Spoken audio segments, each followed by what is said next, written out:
জীবিকা নির্বাহ করা নবীগণের হলো সুন্নাত। পৃথিবীতে শ্রেষ্ঠতম মানুষ নবী রাসূল। তাই পৃথিবীতে শ্রেষ্ঠতম মানুষ কারা? নবী এবং রাসূল। যুগে যুগে অসংখ্য নবী আল্লাহ তাআলা নবী রাসূল দুনিয়াতে পাঠিয়েছে, অসংখ্য যুগে যুগে। বিশ্বনবী থেকে শুরু করে আদম আলাইহিস সালাম থেকে শুরু করে তারা সকলের শ্রমিক ছিলেন।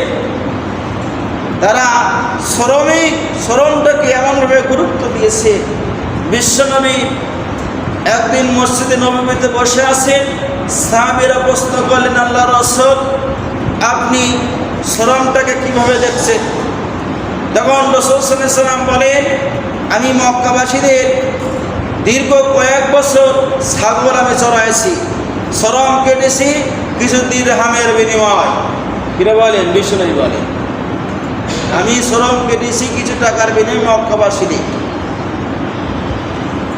এবং ছাগল চড়েছি। এবং আল্লাহ রাসূল দাউদ আলাইহিস সালাম তিনি ছিলেন কামার ছিলেন। কি ছিলেন? দাউদ আলাইহিস সালাম ছিলেন হলো কামার।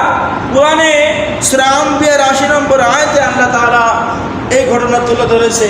তাহলে দাউদ আলাইহিস সালাম ছিলেন কামার, এবং জাকারিয়া আলাইহিস সালাম ছিলেন কাঠ মিস্ত্রি। এরা জাকারিয়া আলাইহিস সালাম ছিলেন কাঠ মিস্ত্রি, নবী রাসূল।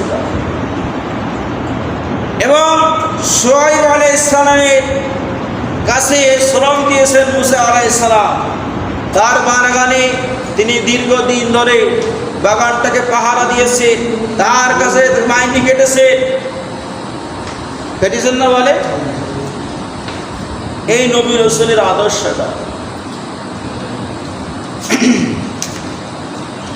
এবং ভিক্ষা